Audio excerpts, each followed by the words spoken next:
ایک گستاخی مولا کائنات کے حوالے سے کی تھی اللہ اکبر. کہ نعوذ باللہ مولا نے بیوہ کا حق نہیں دیا اور بچوں کا حق نہیں دیا, اور وہ بیوہ جب پانی بھرتی بھی ملی تو مولا اس کے گھر گئے اور پھر دیکھا بچے بلک رہے ہیں اور کھانا پکایا, وقت نہیں میرے پاس تفصیل کا, لیکن پھر مولا نے جب آگ روشن کی تو نعوذ باللہ اس ملعون نے کہا کہ مولا چہرہ لے کر گئے قریب آگ کے اور نعوذ باللہ کہا اے علی بیوہ کے اور یتیم کے حق کا خیال نہ رکھنے کے لیے اللہ نے آگ بنائی ہے.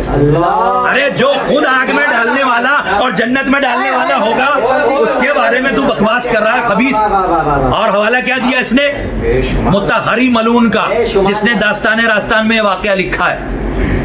شیعہ دشمنوں نے جو روایتیں اسرائیلیات شامل کی ہیں اس کو یہ لوگ بنیاد بناتے ہیں ملعون. تو جواد نقلی پر بھی لعنت ہے اور اس جھوٹے مطہری پر بھی لعنت ہے جس نے مولا علی کی شان میں گستاخی. WF6 کی لابی پہ والسلام کے خلاف بیان دینے والے خامنہ ملعون پہ لعنت. خامنہ لابی مطہری کو بہت پروموٹ کرتی ہے. اسی مطہری نے ایک واقعہ اور لکھا ہے جسے جلاد نسلی نے بیان کیا. کون سا واقعہ ہے؟ لاک ڈاؤن میں ہم بیٹھے ہیں, چاروں طرف سے آپ کو آوازیں آئیں گی اور یہاں پر لوگ شفا کے لیے بھی اذان وغیرہ دیتے ہیں اور اس کے علاوہ بھی آپ کو مختلف آوازیں آتی رہیں گی, لیکن آپ غور کریے ان نکات پر جو آپ کی خدمت میں پیش کر رہا ہوں. کیا کہا جناب عقیل کے بارے میں کہ نعوذ باللہ جناب عقیل جو ہے وہ بہت ہی غریب فقیر آدمی تھے نعوذ باللہ, اور وہ آئے اور آنے کے بعد مولا کائنات سے کہا ان کی حکومت کے دور میں کہ آپ جو ہے وہ مجھے ذرا بڑھا دیجئے میرا حصہ بیت المال سے. تو مولا کائنات نے ان سے کہا کہ جتنا سب کا حصہ بنتا ہے اتنا ہی میں دوں گا, اس سے زیادہ میں نہیں دے سکتا. تو نعوذ باللہ انہوں نے لکھا ہے کہ مولا کائنات سے انہوں نے جب اصرار کیا تو مولا کائنات نے جلتا ہوا سکہ ان کے ہاتھ پہ رکھ دیا اور کہا کہ جب جناب عقیل نے کہا کہ یہ کیا کر رہے ہیں تو کہا کہ جو تم کر رہے ہو وہی میں کر رہا ہوں. اللہ اکبر. مطہری ملعون پہ لعنت. تسلیم پہ لعنت.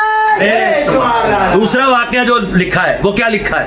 دوسرا واقعہ یہ لکھا ہے کہ مولا کائنات نعوذ باللہ اوپر لے گئے اور لے جانے کے بعد بالا خانے سے انہوں نے کہا کہ جو سامنے بازار دکھ رہا ہے یہ بند ہو چکا ہے کوفہ کا بازار, سارے صندوق میں جتنے بھی یہاں پر کاروبار کرنے والے تاجر ہیں وہ اپنا مال چھوڑ کر جاتے ہیں. تو نعوذ باللہ آؤ وہ بکسہ توڑ کے وہ لے لیں. اللہ اکبر. بے شمار لعنت ہو, بے شمار لعنت. خامنہ ملعون کے ایجنٹ جلاد نسلی پر لعنت. ایسا ممکن ہے؟ کس امام کو مانتے ہیں؟ ایسا عقیدہ رکھو گے جبھی خامنہ جیسے مفلوج کو اپنا امام کہو.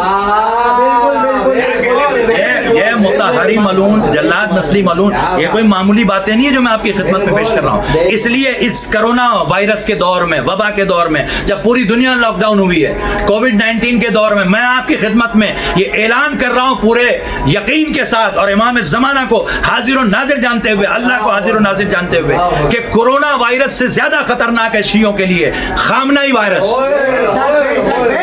کیوں؟ کورونا وائرس سے مرنے والا قبر تک پہنچے گا.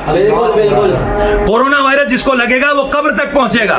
خامنہ وائرس جس کو لگے گا وہ خود بھی جہنم جائے گا, نسلوں کو بھی جہنم لے جائے گا.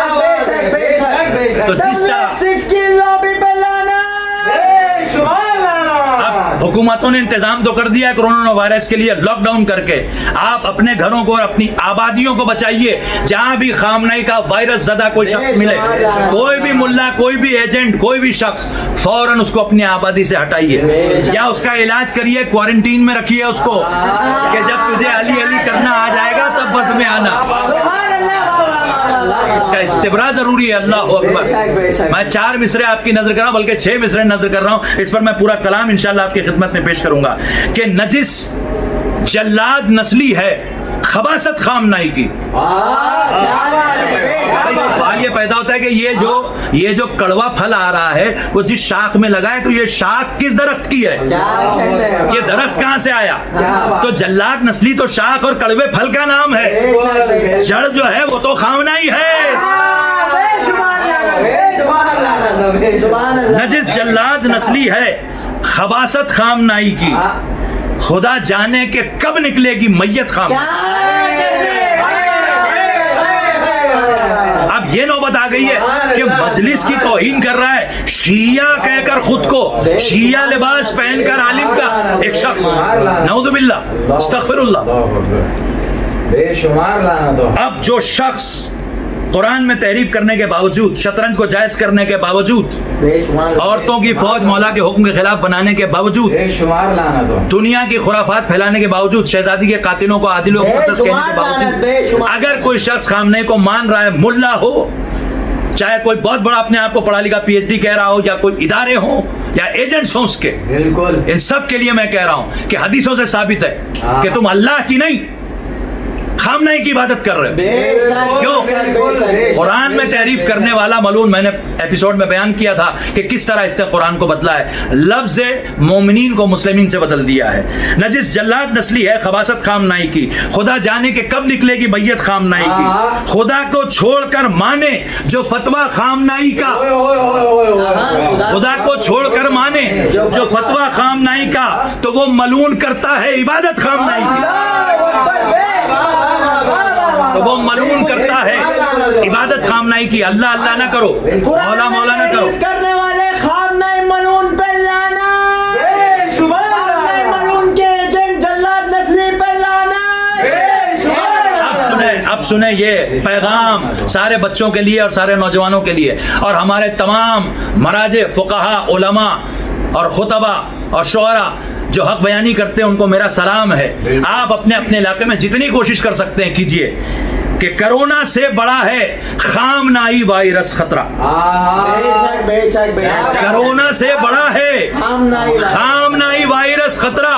کرونا سے بڑا ہے خامنائی وائرس خطرہ. ہٹاؤ گھر سے، شہروں سے، ہٹاؤ گھر سے، شہروں سے نجاست خامنائی.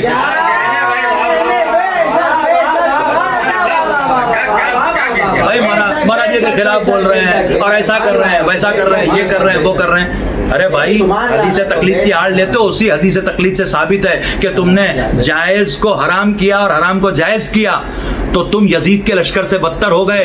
حدیث تقلید سے ثابت ہے وَمَذَرُّ عَلَىٰ دُعَفَاءِ شِيعَتِنَا مِن جَيْشِ یزید. ہم قطعاً برداشت نہیں کر سکتے. کیا ہے مجلس؟ سیرت الہیہ. اللہ سب سے بڑا ذاکر، بالکل. اس کے بعد کون ذاکر؟ اللہ نے مسلسل ذکر کیا. آدم آئے کربلا پہنچے، اللہ نے ذکر کیا. یہاں سے خون بہانا بھی ثابت ہو جاتا ہے. نوح آئے کربلا سے گزرے، اللہ نے ذاکری کی. ابراہیم آئے کربلا سے گزرے، اللہ نے ذاکری کی. ذاکری اللہ کرتا رہا تمام انبیاء کے دور میں، یہاں تک کہ آخری سرکار آئے تو اب اللہ خود بھی ذاکر ہے، اور جبریل کے ذریعے 3 شعبان کو یہ پیغام پہنچایا کہ یہ جو لال آیا ہے یہ ایسے شہید ہوگا. تو اب جبریل بھی ذاکر ہو گیا.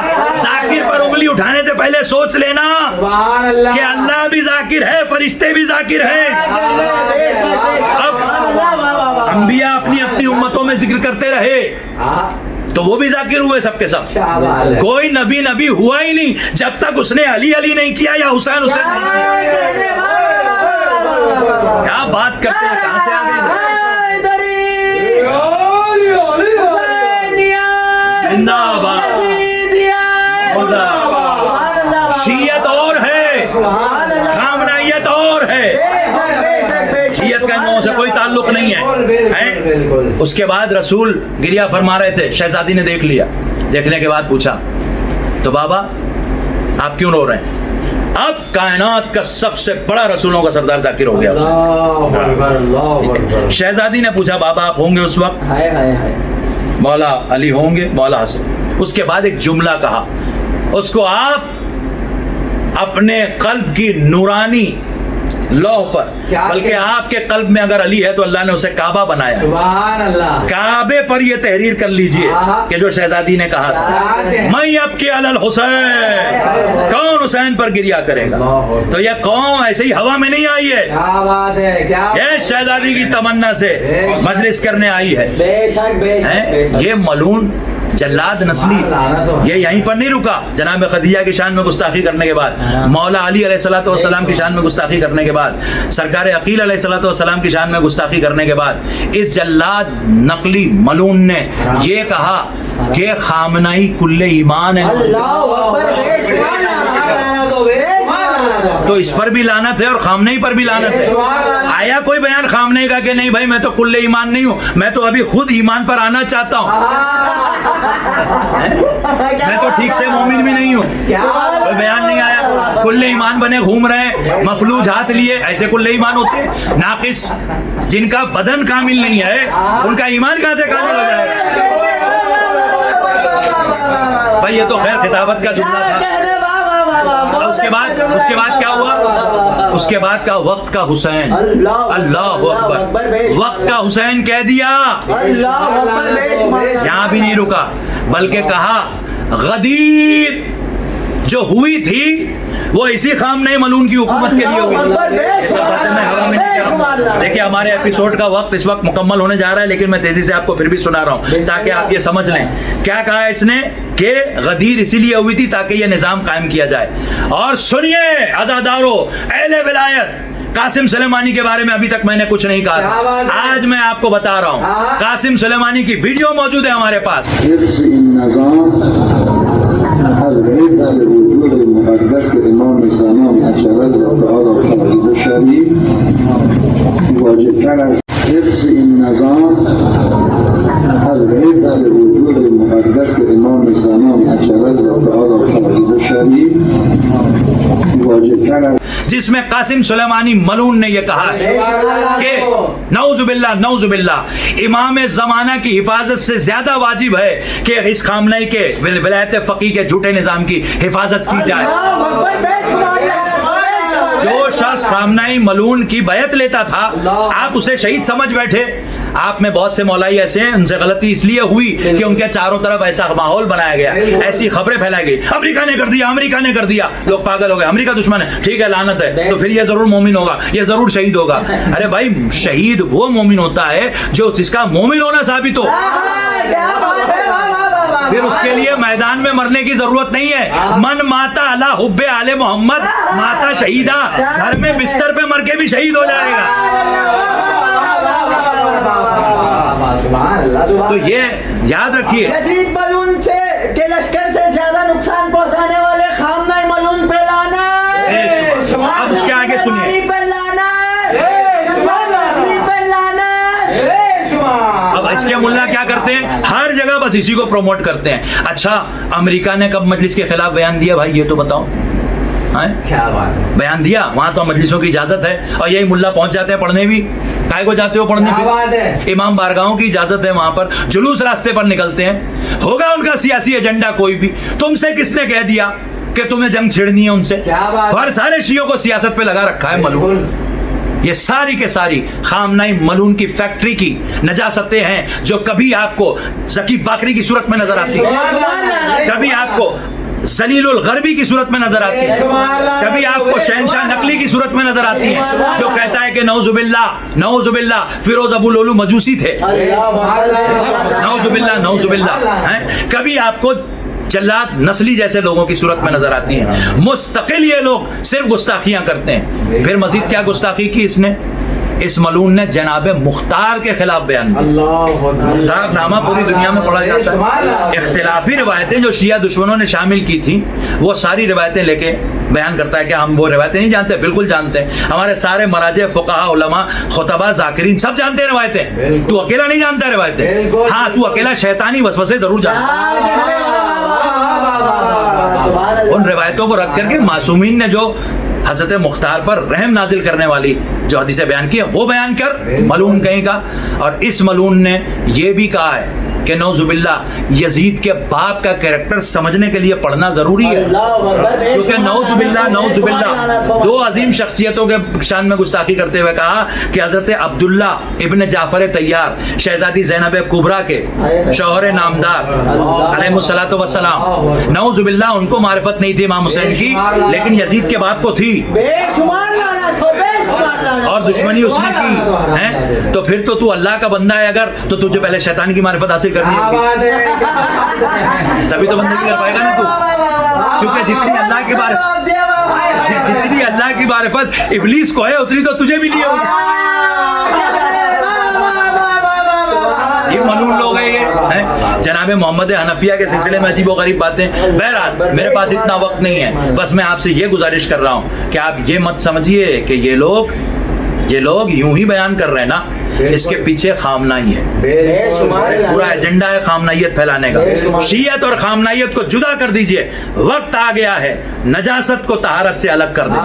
بہت ہو گئی خرافات، بہت بکلیا ان لوگوں نے جتنا پڑھا ہے۔ آپ چیک کیجئے کہ محراب میں کون ہے، آپ چیک کیجئے حوضہ کس نے بنایا ہے، آپ چیک کیجئے ممبر پہ کون ہے، کہیں خامنائی کا ایجنٹ تو نہیں ہے، ورنہ اس کا وائرس آپ کی بستی کو نہیں آپ کی نسلوں کو برباد کر دے۔ یاد رکھیے یہ بہت ضروری ہے۔ تو اس پیغام کے ساتھ کہ اللہ سبحانہ و تعالی قرآن میں کہتا ہے فَإِذَا قَرَأْتِ الْقُرْآنَ فَاسْتَعِذْ بِاللَّهِ مِنَ الشَّيْطَانِ الرَّجِيمِ، جب تم قرآن کی تلاوت کرو تو کیا کرو؟ شیطان رجیم سے پناہ مانگو۔ آپ مجھے بتائیے گا اگلے درس میں کہ کس سورہ کی آیت ہے، اور اسی لیے آپ کہتے ہیں اعوذ باللہ من الشیطان اللعین الرجیم، ہے نا؟ اللہ کو بسم اللہ الرحمن الرحیم کہہ کر اللہ سے مخاطب ہونے سے پہلے آپ کو کیا کہنا ہے کہ اے اللہ میں پناہ مانگتا ہوں۔ کس سے پناہ مانگتا ہوں؟ شیطان سے، رجیم سے، مردود سے۔ تو میں نے آپ کی خدمت میں عرض کیا تھا کہ ماہ رمضان میں تو وہ قید میں ہے، لیکن جلاد نسلی جواد نقلی یہ وہ شیطان ہے جو آزاد گھوم رہا ہے۔ تو پہلے آپ کو اپنی ہر عبادت کی ابتدا خامنائی پر لعنت کر کے اور اس کے ایجنٹس پر لعنت کر کے کرنی ہوگی، تاکہ پھر آپ قرآن فضائل اہل بیت جب سنیں تو آپ کے دلوں میں شک نہ پیدا ہو۔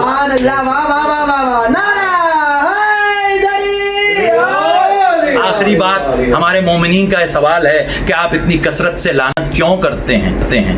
آپ اتنا برا بھلا نام لے کے کیوں کرتے ہیں؟ تو ہم انشاءاللہ آپ کی خدمت میں کئی ایپیسوڈز میں بیان کر چکے ہیں، لیکن جو ماہ رمضان میں ہمارے نئے سننے والے ہیں پوری دنیا میں، ہم ان کی خدمت میں وہ حدیث پھر سے پیش کریں گے۔ کوئی کہہ رہے گا وہی باتیں ریپیٹ کرتے ہیں، تو آپ سے اللہ کیوں سورہ ہم 10 بار پڑھواتے تھے؟ پھر آپ قرآن کی تلاوت کرتے ہیں تو وہی کیوں سورہ ابو لہب تبت یدا ابی لہب، ابو لہب کے ہاتھ ٹوٹے، ہاتھ ٹوٹے، ہاتھ ٹوٹے، ہاتھ ٹوٹے، 1400 سال سے ہاتھ نہیں ٹوٹے؟ بھائی وہ ہاتھ بھی ٹوٹ گئے، وہ ختم بھی ہو گیا۔ آپ کو جب آپ قرآن پڑھیں گے آپ کو واضح کرنا ہے کہ میرا عقیدہ یہ ہے کہ ابو لہب کے ہاتھ ٹوٹے، میں اس کا دشمن ہوں اور میں اس سورہ کو مانتا ہوں۔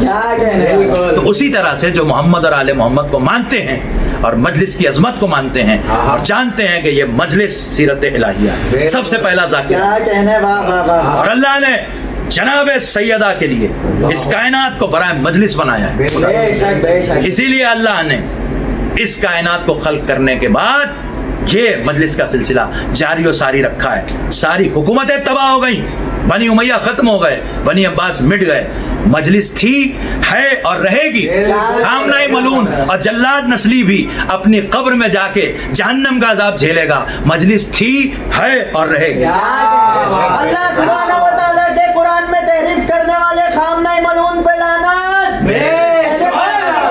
اسلام کی شان میں گستاخیاں کرنے والے خامنہ ملعون کے ایجنٹ جلاد نسلی پہ لعنت۔ اب ایک نعرہ اپنے نعروں میں ایڈ کر لیجئے لعنت والا، مجلس عزا کی شان میں گستاخی کرنے والے جلاد نسلی پہ لعنت۔ آج سے ہر بچے، ہر جوان، ہر بوڑھے، ہر بہن، ہر ماں، ہر بیوی جو جہاں جہاں ہمارے سارے عالم میں موجود ہیں، ان کی یہ ذمہ داری ہے کہ شوہر لعنت کرے تو زوجہ بھی لعنت کرے، زوجہ لعنت کرے تو شوہر بھی لعنت کرے، باپ لعنت کرے تو بیٹا بھی لعنت کرے، بیٹا لعنت کرے تو باپ بھی لعنت کرے، بھائی لعنت کرے تو بہن بھی لعنت کرے، بہن لعنت کرے تو بھائی بھی لعنت کرے۔ سب مل کے اتنی لعنتیں بھیجیں کہ مجلس عزا کا نام سن کر ان کی نسلوں کی اور آبا و اجداد کی روحیں کا بس یہ حالات دیکھ کر یہی دل کہتا ہے کہ مولا چلے آئیے۔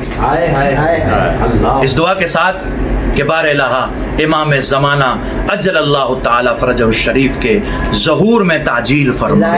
ہم آپ سے رخصت لیتے ہیں، انشاءاللہ اگلے ایپیسوڈ میں پھر آپ کی خدمت میں حاضر ہوں۔